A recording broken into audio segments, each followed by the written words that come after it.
Hi, welcome to another Spot On class. My name is Mark, and today I will show you how to find your brand storytelling strategy.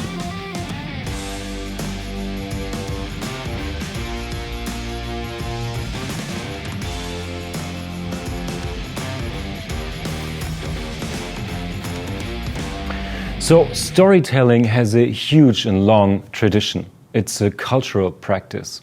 Just remember, when you were growing up as a kid, you heard bedtime stories. That's pure storytelling. When you're a little older and you're in school, you're in holiday camp, you tell each other horror stories in the tents. That's storytelling. And even today, if you work in an office and you hear the gossip, the classical office gossip, that's as well just storytelling. So, and even today, we are always surrounded by tons of storytelling. So if you watch TV, if you listen to the radio, Netflix, social media, if you go to a theater, even the commercials you inherit every day. So there's storytelling all around us. And the problem with that is the attention economy. The attention economy describes the lack of attention. You can only take in so much information and so much story each day, and that makes attention the most valuable resource for you as a brand. So how do you fight for the attention of your audience? So stories surround us every day on TV, Netflix, in the theater, on the radio, all the commercials we see, and in social media. And the problem with that is the so-called attention economy. This describes that your attention, or the attention of your audience, is a very rare good. So you're flooded with information and stories and ads every day, and there's only so little we can actually take in. There's been a very interesting study. It was conducted 2015, and it actually stated that our attention span shrunk on 8 seconds, which is actually 1 second shorter than the attention span of a goldfish. So how do brands react to this? How can you make sure that what you have to tell, that your story will be heard and will really reach your audience? So what that really means in numbers, I brought some examples. If you work at the office, you will probably check your emails over 30 times each hour. If you're a smartphone user, you pull out your smartphone more than 1,500 times each day. And if a client visits your website, you only have 10 to 20 seconds to really convince him. And then the attention is gone and the user is leaving your site. So how do we react to this? How can you as a brand tell your information and your story in a way that people will really listen and connect with you?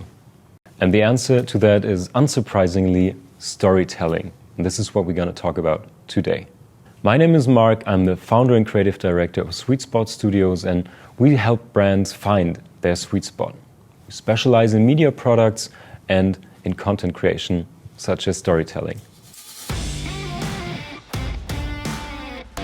So what is storytelling actually? Well, it's pretty simple. It means that you pack your information into a framework, into a narrative pattern, and that's your story. So why do stories work that well? It can be best explained with something that's called the modality effect. And that just describes that the learning effect depends on the presentation mode. Meaning, if you pack information into an easy, memorable pattern, like a story, it can be remembered way easier. Also, this is one of the reasons why if you learn with music, you can memorize things way better. Because if you connect the information you take in to audio or visuals, it's way more easy to memorize them. This is why learning with music actually works. So storytelling offers your brand 3 huge benefits.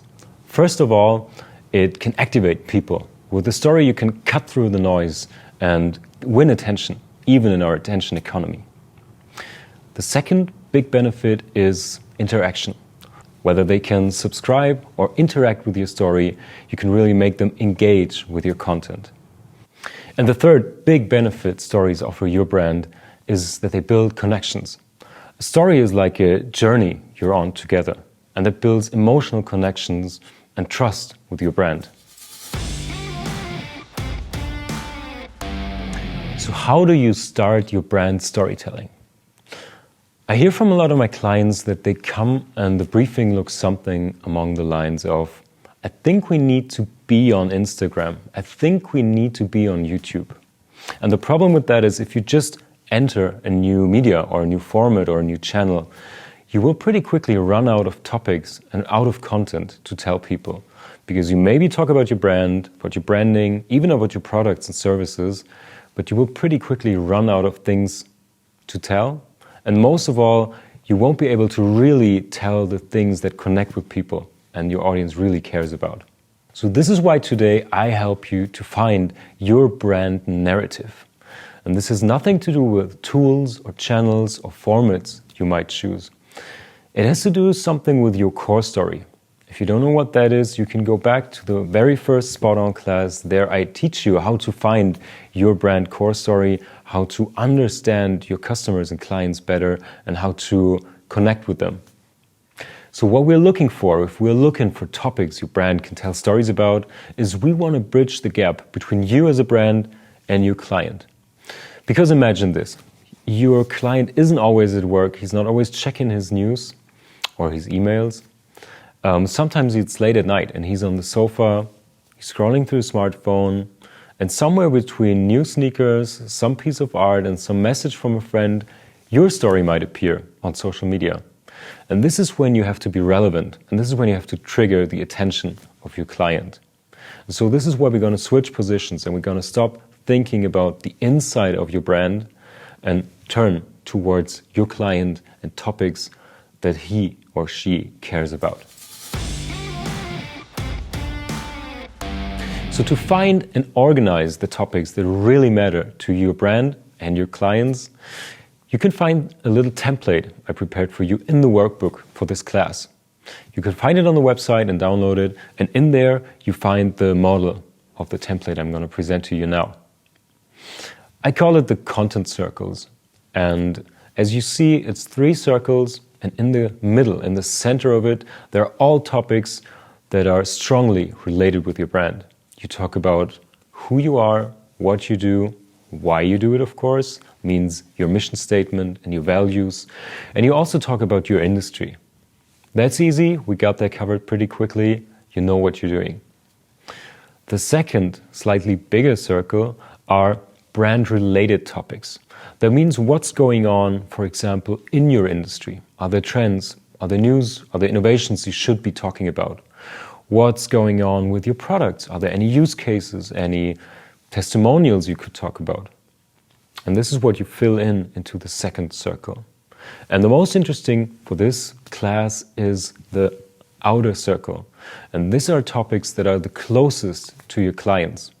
Remember the client on the sofa with the smartphone. What does he care about? So on this outer circle, we find topics that are news, lifestyle, trends that are strongly related only with the world and the life of your clients. And why are we collecting them? Because if we tell stories, we tell them from the outer circle right into the middle, right to your brand. So you fill in all these topics. You can do a brainstorming with your clients, with your marketing and PR team, even with your employees. You can interview everyone and collect them. You can collect them and sort them into the circles. And then when you want to tell a story, you start on the outside with a topic that might be interesting for someone on the couch. Let's say you're in some kind of automotive industry. Then you should maybe talk about the newest automotive technology, like Tesla. And what's the latest news about Tesla? He went to space. So maybe you start your story out there in space, and then you can guide it. If you can connect the dots between the different topics in the different circles, you can start with a story from out of space and you can land with your brand and with your product. So spot on what we do with this template. You collect every topic you can find, you put them into the 3 circles, and then when you want to tell a story, you start to connect the dots. And this is your storyline. So based on this first template, you can find a storyline and you maybe come up with an idea for a great story. But now how and where to tell the story? To find that, we're going to answer 3 questions. First of all, you choose the right medium. Let's say we want to communicate online, we want to communicate in social media. Then you should figure out what's your channel. Let's say from all the social media there is, we choose Instagram. And the third thing is we choose a format. Let's say we produce IGTV videos. So then you can narrow down your strategy. On the one hand, you have your topics, where you connect the dots and find a storyline, and then you commit to a way of telling your stories. This could be in social media, on Instagram, with Instagram videos. So in order to tell your story right, there's two things you should really care about. The first thing is infotainment. Get your information across, but make it as entertaining and as fun or customer appropriate as possible. And the second and most important thing is consistency. If you're new to the storytelling game and you start off, it might take a couple of weeks or even 2 or 3 months to really get traction and to really get your message across and get people involved. If you want to learn more about the time you need to spend, I have a little template prepared for that, and it's the return on invest of content marketing. You can find it in the workbook. So just a quick example of how this works. Your return on invest on content marketing or storytelling, you can compare it to advertising. If you put a lot of money in advertising, you get a lot of attention. But as soon as you stop putting money in advertising, your attention rate drops to 0 because it's just paid attention. You rely on platforms and advertisers to push out your content. In comparison to that, if you take a little bit of money and a little bit of time and, for example, invest the same amount of time or money in a blog article each month, your cost will be steady. But over time, your attention rate will rise because people will get to know you. They will get involved with your stories and they will know that they can come back to you to get great stories. So that's just one example why the return on invest of content marketing and storytelling could be very interesting for your brand. So now you know how to find your topics, how to find the right channel and format. And now if you want to start telling your stories, there's two pieces of advice I want to give you. First of all, start on a channel that your customers already use. If a lot of your clients are on Facebook, start there. And second of all, use channels and use resources you already have in your team. If you are good at taking pictures, maybe you start on Instagram. If one of your team members knows how to write, maybe you can start a blog. So you don't only have to rely on agencies or external resources. Start working with what you have and go from there. So that was the spot-on class on brand storytelling strategy. To wrap it up, so storytelling for your brand can spark the interest of existing and new clients, make you more memorable because stories stick to our brains and our hearts. Stories can strengthen your brand identity. Stories can even ensure commitment from your stakeholders. And most important in the attention economy, stories can make you stick out from your potential competitors. I hope you learned something and had a little fun. If you want to see more spot-on classes, visit sweetspot-studio.com.